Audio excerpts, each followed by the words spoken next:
हर का परमीकरण करना है।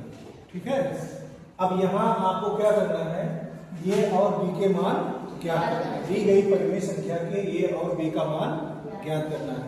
तो हम क्या करेंगे, सबसे पहले दी गई परिमेय संख्या के हर का परमेयकरण कर देंगे।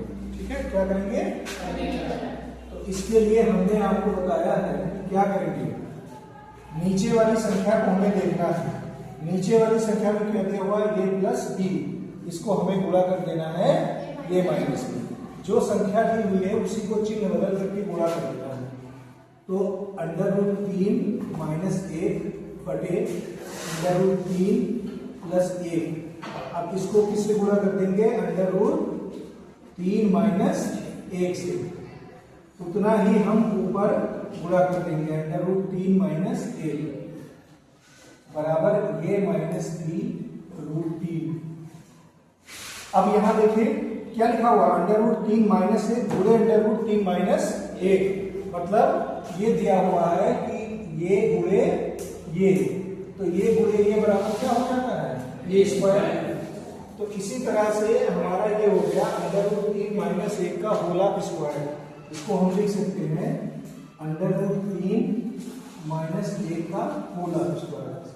नीचे आप जानते हैं क्या बन जाएगा, ये प्लस बी और ये माइनस बी बराबर क्या होता है, ये प्लस बी ये माइनस बी बराबर हो जाएगा ए स्क्वायर माइनस बी स्क्वायर। तो ये हम बोल देंगे √3 का स्क्वायर माइनस 1 का स्क्वायर बराबर ये माइनस बी √3। अब इसका गुणा कर दीजिए,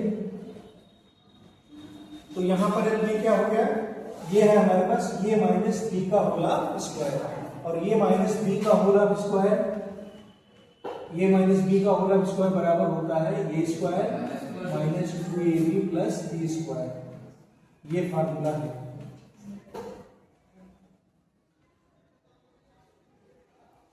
तो इसको खोल लेंगे हम, क्या करेंगे, ए स्क्वायर √3 का स्क्वायर प्लस 2ab 2 गुणे √3 गुणे बी का मान 1 है प्लस माइनस प्लस 1 का होल स्क्वायर बटे में √3 का जब वर्ग करेंगे तो हमें मिलेगा 3 माइनस 1 का वर्ग करने पर मिलेगा 1।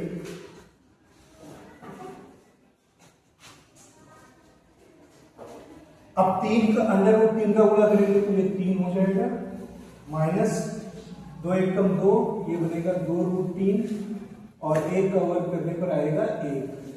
नीचे जब हम देखेंगे तो नीचे 3 में से 1 गया तो बचेगा 2 बराबर ये माइनस बी √3। अब यहां 3 और 1 4 माइनस 2√3 बटे 2 बराबर ये माइनस बी √3।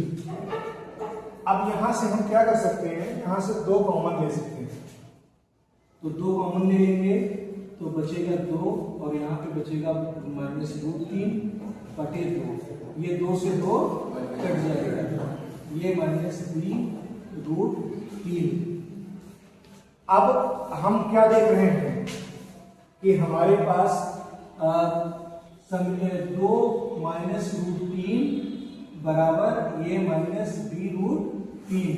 अब इन दोनों से जब तुलना करेंगे तो क्या मिलेगा, तो मिल जाएगा a बराबर 2 और b बराबर, यहाँ √3 का गुणांक b है तो यहाँ √3 का गुणांक क्या है, कुछ भी नहीं है मतलब 1 है, तो b बराबर क्या हो जाएगा, और ये इस प्रकार से हमारा इसका a और b का मान है।